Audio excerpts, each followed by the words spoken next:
What's up, podcast listeners? Welcome back to the What's Up Castleberry podcast. We're on episode number 10. I'm Drew Taylor. And I'm Andy Searles. And Drew, I'm thrilled to be with you again, coming from Robin's kitchen, as we can't meet in our normal space because of the coronavirus. It's a big shout out to Robin, though, for lending us her kitchen table. Yes, thank you, Producer Robin. We'll have to have you speak into the mic sometime, Producer Robin. That's like a new name, right? Like you have, Dr. Joe or, Reverend Smith. We got Producer Robin. That's you should right. sign that in all your legal documents. Well, if you're new to us, we're so glad you're listening today. The What's Up Castleberry podcast is led by Andy and I, co-hosting together. We are Castleberry residents and local pastors who desire to have casual conversations on this podcast for the good of the people of Castleberry about Castleberry-related issues and include guests and friends who were involved with Castleberry. And today's guest is part 2 of our conversation with Mayor Charlene Glancy. I am so excited. That first episode was so insightful for me and hopefully for our listeners as well, because it gave us such a overview and insight into the city. And I'm excited about the further stuff that she has to tell us today. Absolutely. Andy, speaking of excitement, what's your excitement level on the homestead? You've got 2 kids that are not in school, that are doing distance learning. Yeah. You've got, is Tracy working right now? Is she working remotely? She's working. Okay. She's working at work, which I realize is unusual at the moment. For those of you who don't know, she works for a nonprofit, Christian Help in Town, and they seek to help people find jobs and provide food and support. And including Tracy a job. There you go. Yeah, well, yeah. But honestly, since this virus has come and since the unemployment numbers have risen so highly, man, they are busier than ever. So I'm really proud of her for working. She's doing it very safely and very cautiously. But they're meeting a lot of needs in that little building over on Seminole. Perfect. That's well said. Well, our Castleberry in the News segment, because so much of the focus of our conversation is about people helping people and community kind of rallying together, this was an interesting, not in terms of content, but the way in which we got this news story. Andy, would you share how we got the news story about the local Days Inn in Castleberry? Yeah, so we received a note on the Facebook page, What's Up Castleberry, from the Days Inn in North Orlando / Castleberry, saying that they wanted to open any available rooms to healthcare workers, first responders, just anybody who might need a break and a little bit of rest in this difficult time. And, when we got it, I mean, it just warmed something inside of me. Again, it's that community spirit that we talked about last week, yes. Right? It's a tough time, but in tough times, everybody digs it a little bit deeper to help. Our first responders and healthcare workers are really our heroes right now. In fact, they've been doing a really neat thing in England. Once a week, I think it's at 8 o'clock or 9 o'clock at night, everybody steps on their doorstep and claps for like 30 seconds or a minute to honor all the nurses and healthcare workers. And it's a really cool thing. Maybe by the time you listen to that, we'll be doing something similar over here. But this is a very practical thing that we can do to honor our first responders and our healthcare workers who are the heroes of today. I love that. And I have a sister-in-law who is a nurse, and so very much aware of kind of those folks who are working on the front lines. There's been some really interesting videos of people within the hospital, first responder teams, ambulance drivers, kind of unifying together, doing, of course, we're human beings, right? We like to be creative. I've seen dance-offs. I've seen people holding up signs. Have you seen the toilet roll soccer keepy-ups thing, or is that just my feed? Yes, I have. I'd break something. Well, if you are a first responder or a healthcare worker, or you know someone who is locally and who just needs a break, they can go to the Days Inn in Castleberry and simply show their driver's license along with their proof of employment and their schedule. And Days Inn wants to come and help serve the community by providing a free night. So thank you, Days Inn. You're not an official sponsor yet, but maybe in the future. Well, yeah, that's right. We'll give you a free interview for a luxury weekend away at one of your Hawaiian resorts. Yeah, I like that. No, but it's a serious idea, though. It will be great. Maybe we can look in a future episode to bring in a doctor or a healthcare worker, someone who's been on the front lines, and just thank them personally and have them share about their experience caring in this difficult time. Yes, sir. Very good. Well, that's been our Castleberry in the News segment. For our listener question. Feels like we need like a little... Yeah, I agree. You know, kind of like CNN, Fox News kind of... Producer Robin, let's have you on that. That's your next job. We love to hear from our listeners. So thank you to all who respond, who weigh in, including Days In. You can message us via our Facebook feed, our Instagram feed, our podcast feed, or an email, whatsupcastleberry1. All of the feeds... At gmail.com. I'm sorry, yes. whatsupcastleberry1 at gmail.com. All of our feeds are simply What's Up Castleberry. That's how you find us. And today's question is, of course, because the theme of the world, all the conversations are around quarantine. This one's kind of a fun question. It says, hey guys, any recommendations in the midst of the quarantine? Any movies, shows, books, anything you would suggest? I assume because they're bored and just looking for some kind of need to fill. Sure. Well, if you're really bored, you can safely come over to my house and help me with some of my work because I don't feel very bored. I must admit, there was part of me when I went into this that thought, oh man, this will be a little break. I can catch up on my reading and shows and things like that. But that hasn't penned out now. But let me give 3 things that I'm kind of engaging in, and maybe you can share the same. In terms of what I'm watching, my wife and I have just got into the latest series of Homeland. We've been watching that, and we've just turned that on, and we're kind of catching up with that. I love those fast-paced CIA. You guys have watched all good guy, bad guy. All the previous episodes? We have. Okay. We have over the years. This last season. So that's kind of what we're watching, other than The Office as well, which is like a go-to staple, which I'm sure is the same for you. In terms of books, I just finished a great book called The Ruthless Elimination of Hurry, which talks about how we slow down and focus on things that matter, which was great. And the next book in my queue is, I forget the name of it, but it's called Don't Be a Jerk. And it's how to address the political situation we're in a loving, thoughtful, Christian way. And so I'm looking forward to delving into that as well. Excellent. Oh, and then the other thing, games. I don't know if you're a gamer, but I'm sure. I'm a soccer guy. I love soccer. FIFA. I'm a FIFA guy. What console?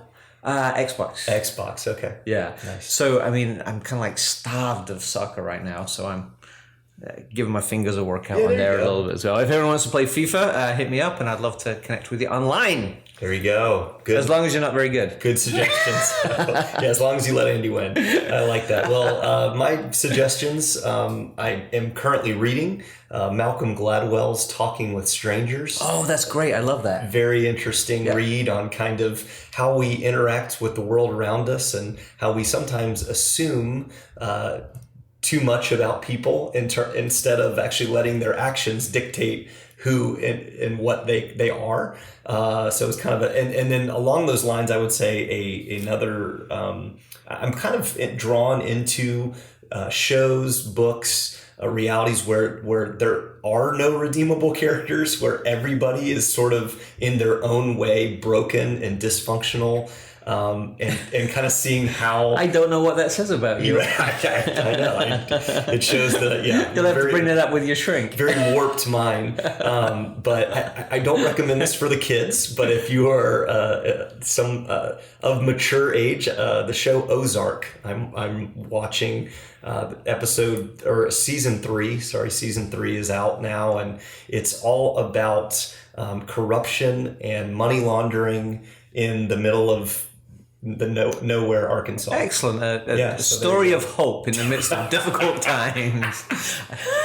Well, we hope that's been helpful. I will give one encouraging, uplifting suggestion. I love the movie Lion, which is now available for free if you are an Amazon Prime member. If you go to Amazon Prime Videos, the movie Lion is a film about a young boy in India who gets separated from his family is adopted by a family in Australia, and then over the course of time goes to seek and find his original village, the family that he was separated from, while also celebrating the beauty of adoption. My wife and I are in the process of seeking to adopt, and if it's the Lord's will, we'll adopt one day. And so that's a great story regarding adoption. That's awesome. That's fantastic. Yeah, so thanks for sharing that. there's some of our listener questions, suggestions. Hopefully that was helpful to you. All right, let's take a quick break with a word from today's sponsor. Is it Platinum Signs? The business to business business? Andy, it is. What a great insight by you. Platinum Signs is our premier, initial, original spot. We got like OG, just the original sponsor of the What's Up Castleberry podcast. Platinum Signs is located right behind Target on 1792. They do all sorts of custom, whether it's a decal, a t-shirt, the beautiful banner that you see in our pictures online. Yesha Patel and her team do a great job. They also, Platinum Signs has a second location in Oviedo. So if you don't want to drive to Castleberry and you're closer to Oviedo, check them out there. And we are thankful for Platinum Signs for their sponsorship. It would encourage you to consider them for your next business need. Can I just say that normally, listeners, we read a lot of that from notes, but Drew loves Platinum Signs so much he has memorized their marketing pitch. So congratulations to you. There you well go. done. It's what I use for our business. So very good. We'll be back with Charlene in just a moment.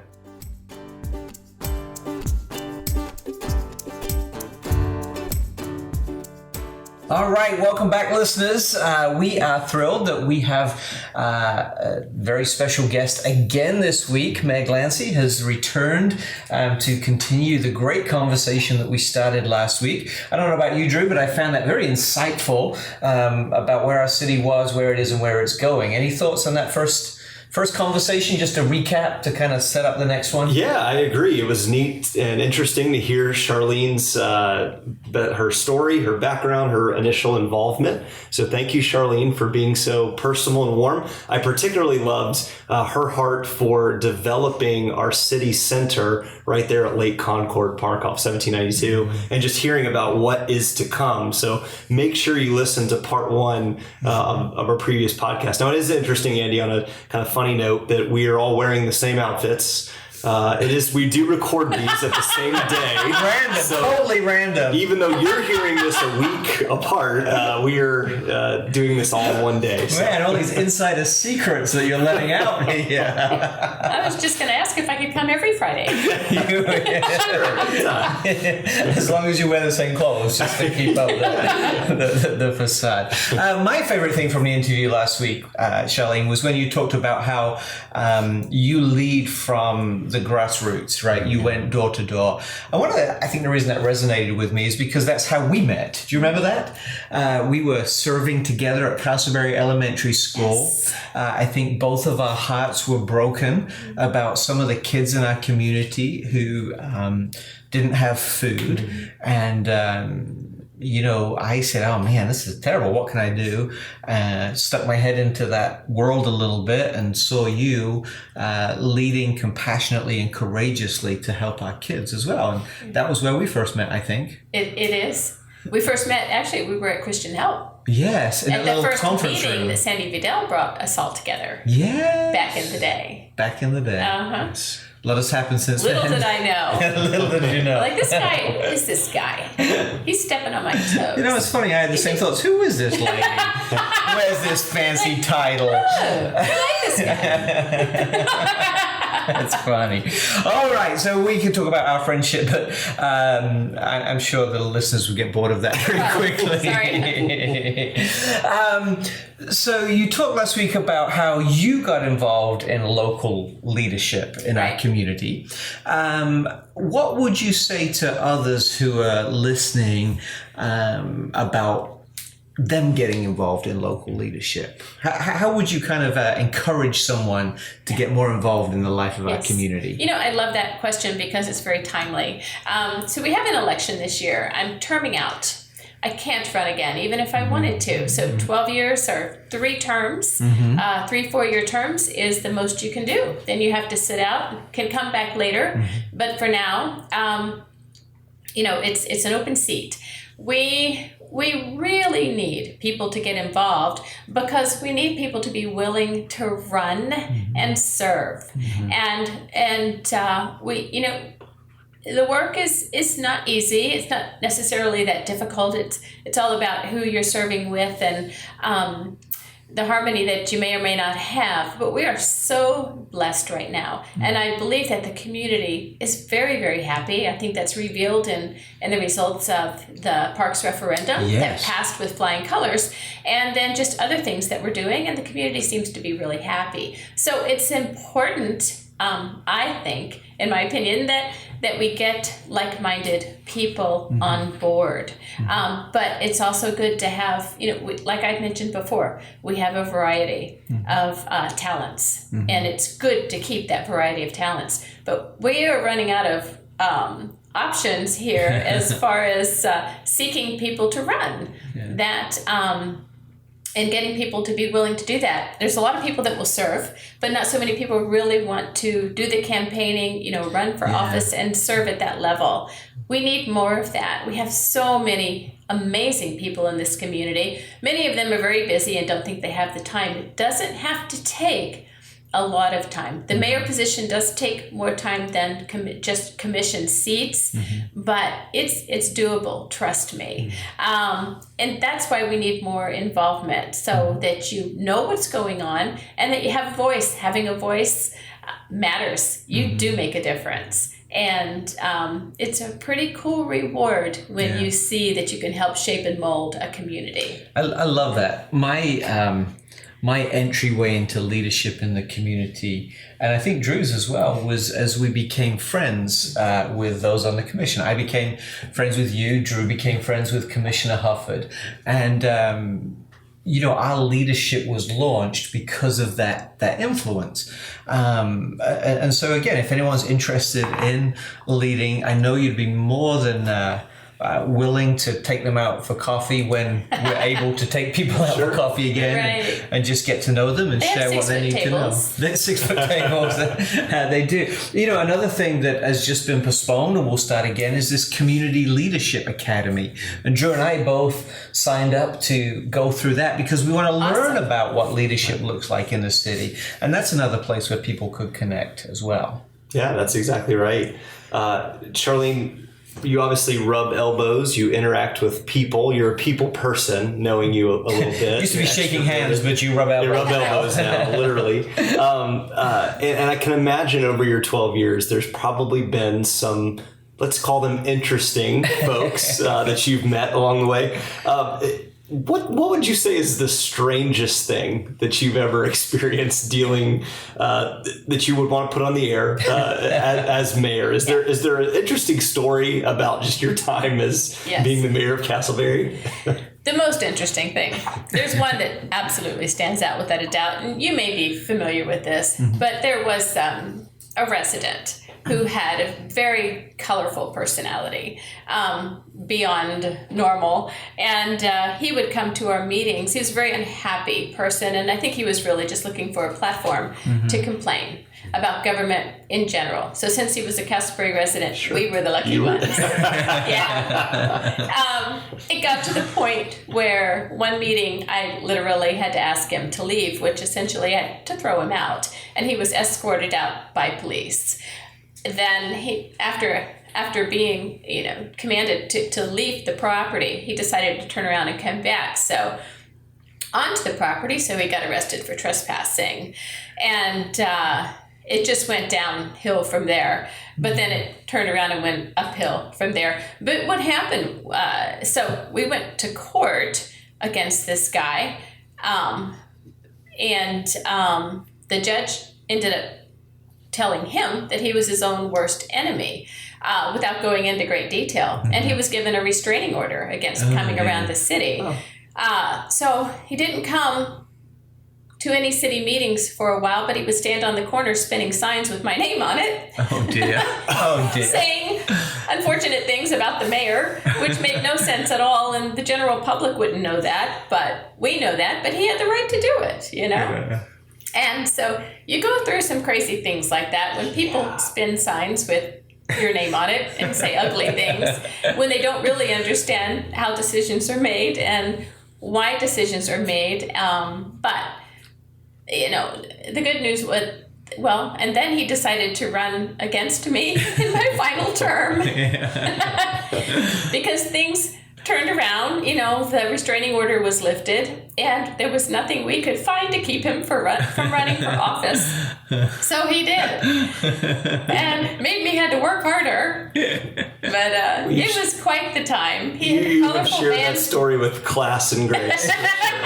That's right. The little insight behind, the reality is that this job is challenging. Yes. Right? It's, as you said, it can be both very rewarding, but also some hard work. And so I love the grace and class that you show just every single day, even when you have some difficult folks. Well, one of the jokes that we say in church world is that church would be great if it wasn't for the people. For the people. which is a joke because we're in the people business, right? And I think it's the same in the city too, because you're in the people business, but sometimes those people can get a little odd. I love that quote. It's perfect. So, dealing with difficult people is a part of the job at times, but I'm sure there's a lot of other things you've learned over the last 12 years. What are some of the biggest leadership lessons that you've learned by being our mayor? Yeah. I thought that to be an interesting question. Leadership lessons. I ask it because I'm a little bit of a leadership junkie. We're all about leadership here. Well, they're great questions, and there's always lessons in leadership out there and, personal growth. What I learned probably first and foremost is developing the ability to listen. Yeah. Sorry, what was that? I wasn't paying attention. Perfect. And it's so true. It's very easy to have strong opinions and walk into meetings or walk into situations and want to just blurt it out. But the truth of the matter is, knowledge is power. Right. And understanding people is so important. Response really matters. And I know you've heard this before, words can hurt. It'd be deeply, deeply hurtful and last for a very long time, more than, physical pain. So listening is an art developed, and it's something that I had to learn right away. Yeah. And also understanding, being humble. Right. Being incredibly humble, because at the end of the day, you walk into an opportunity like this. I had no clue, no political aspirations. I just had a vision for the community, and I wanted to be able to make a difference. And I realized I had the strength and the wherewithal to do it. Let's do it. Yeah. But when you get there, you're put on this pedestal that, for me, it was completely shocking and uncomfortable. Right. And what was important to me was to remain grounded and humble. And I found myself, there were a lot of challenges over the years, but I said, we're such an amazing place now. But during those challenges, I found myself praying in the car. Yeah. Being very deliberate on my way to meetings to help me find the right words and to get through it. And to hopefully, make progress. I also found, myself being incredibly loved and the right word is maybe revered, I'm not sure, by the community. Oh, I know Drew and I revered you. I'm not sure what the word is. I don't want to use the wrong word again, but you... That's a good word. Supported. Yeah. Supported. And that was always so humbling that I would almost leave, like you can see now, just emotional. Yeah. What? Yeah. And when this is over, I'm going to look back and just think, no, I wasn't the mayor. That was a dream. Right. Because it's just, so it's to remain humble and to really just love people and stay focused. I I love that too. And I think just to affirm that, you've done that very well. I think both Drew and I have probably prayed those same prayers in the car as well. Lord, help me realize it's not about me. And Lord, help me just to shut up so I can listen, because humility and listening are so important. Well, and Charlene, your particular role, in any kind of leadership role, I love what you said about listening, and when you are called on to speak, the way in which we communicate, right?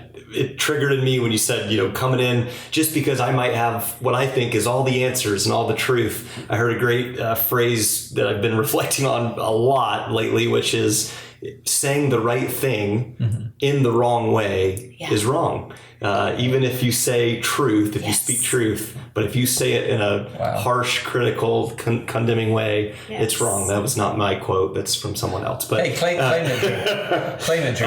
The first time you said it was theirs, but next time tell it's yours, right? Just repeat that again, because that's worth saying the right thing in the wrong way is still wrong. It's still wrong. Yeah. Yeah. If I was a brand new, so I've only been in the community 4 years, but let's say I was brand new, first month moving in with my wife to Castleberry, Charlene, what would you tell me as a brand new citizen to Castleberry that you'd want me to know about our community? What maybe it's a place, maybe it's an event, maybe it's something more intangible, like just the culture of the city. What would you want residents, especially those who are moving into our city, to know about us?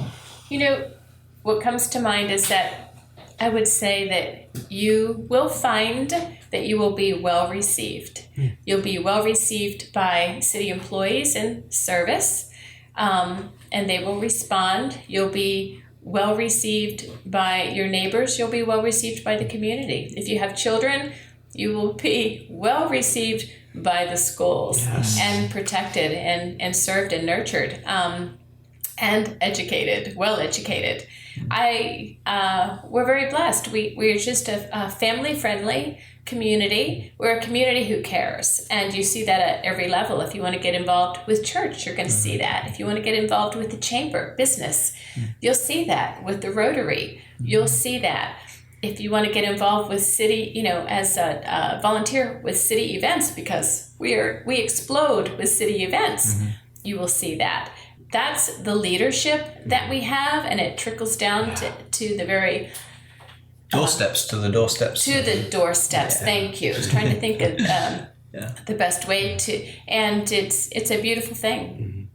Yeah, I think that's a great, very good summation. Yeah, and a great way to define the new Castleberry, because it hasn't always been that way. But those are characteristics that you've lived. Quick pop quiz: what's your favorite place in Castleberry, and why? My favorite place is Lake Concord Park. Yeah, because that's our gathering place. And like I said just a minute ago, we're exploding with events, and the majority of them take place there. And my second favorite would be Secret Lake Park. So we have really two big parks that host. But Lake Concord Park has been our gem. Not only is it our gathering place, it's also been our game changer. Yeah. So when that park was built in 2009, it really served as a catalyst for a lot of this amazing development that we have now. And then the continuation of the future and where we're going. So. And one of the things you were telling us off air before we started was that even though we're in the middle of this COVID-19 isolation period, at the moment, may not be true when the pod comes out, our parks are still open. And I think during this time, when we're staying at home, it's still really important that we get out and go for a walk and it is. Breathe some fresh air. And our parks are beautiful places to do that. Our parks are, and thank you for that. So 12 years, 3 terms. But you still got a lot of life to live. It's not like you're retiring. And recently you've started another endeavor within the city. Not just have you been the mayor and a homeowner, you're now a business owner in the city. Right. So tell us about some of your plans kind of moving forward once this mayoral role is over. Right. Thank you. The opportunity is so sweet to ask about, what's next. And the good news is that I chose a place right across the street from Lake Concord. Yeah. And what I did was open up an event venue and a ballroom dance center. Ballroom dancing is another one of my hobbies. And I'm fortunate, actually, my involvement there was because I was the mayor and invited to do, a fundraiser. And it was kind of a local Dancing with the Stars opportunity. I remember that. Remember that? I know. That's right. Crazy. Never ballroom danced in my entire life, but fell in love I was a with it. model, I think. I was, seriously. Were you a judge? You wanted to? No, I was a model. I had to escort. I think it could have been. That was the Women's Club of Castleberry Fashion Show. Oh, it was? Okay. I was going to say I was modeling shoes. But, used to at my modeling No, it level. wasn't shoes. It's probably a great summer outfit or something. We'll find those pictures and post them. That's right. Yeah. Face for podcast. Just remember that. So, thank you. It's 2.5 years into it, and I actually had many events come through: weddings, graduation parties, special, milestone birthdays. But there's this big group that does swing out of UCF, and it's really kids that are late teens into their 20s. They filled up my ballroom, probably about 180 people. Wow. With a big live band. And they were dressed, I swear, like Happy Days. It was adorable, but it wasn't a costume. That's what they do. Mm-hmm. And the dancing was incredible. But that was just one of many things that has happened there. Oh, I love it. But just so you know, anybody can learn to dance. Fun. Ballroom, we do ballroom, country, Latin, and you can grow old with it, just like golfing. Yeah. Just say it. Just say it. So confession, I went to a lesson once. You remember that? It was Yeah. And I'm just hoping there is no video of that. Because dancing is not my thing. In fact, when I dance, Drew, people tell me I look like Woody from Toy Story. Oh, there you go. But I don't think it's a compliment. Probably not. So, Charlene, the name of your event studio is? Rhythm and Smooth Venue. Can I tell you why I named it that? Yes, please do. Okay, I did because twofold. Okay. Rhythm and smooth is there's ballroom styles. One is rhythm, which is the Latin, the rumba, bolero, swing. And then smooth is more, the ones you do in gowns. You see the old-fashioned, like waltz, foxtrot. And that's rhythm and smooth. The other was I wanted to be in line with Castleberry, with what we do here in the community. Yeah. And music and jazz is a big part of, we have 2 signature concerts a year, one in the spring and the fall, and the jazz concerts are so well attended and supported from people all over the state, and that's the rhythm and smooth music part. I love that. That's a great double connection. Double connection. Yeah. Mm-hmm. So check out Rhythm and Smooth events. They're literally right across from Lake Concord. Yeah. Do you have a Facebook page, or how would people connect with you? I have a Facebook page. It's connected with my my personal page, Charlene Glancy, but all they have to do is go on Facebook and put in Rhythm and Smooth venue, and they'll find it. And there's great photos, and you can see what's going on there. Ballroom and event venue. You have a website? Rhythmandsmooth.club, CLUB. I didn't know there was a .club. Yeah. That's cool. Rhythmandsmooth.club. Yeah. All right, we sadly have to wrap up. But Charlene, thank you so much for being here today. As we've talked about your leadership, though, there is so much more that we and our community need to thank you for. Thank you for serving us so humbly and with your ears wide open for the last 12 years. Castleberry is a different place because of your leadership, and your legacy will remain in place for many, many years. And on behalf of so many people, thank you very, very much. Yeah, it's been an honor and a privilege. And but most importantly, it's always been teamwork. So we have an awesome team, including the 2 of you. Thank you. Teamwork makes the dream work. Yes, it does. Thank you. So thank you, Charlene, for being with us, and we wish you all the best as you continue and end your tenure and as you move forward. Yes, thank you. God bless you. Thank you.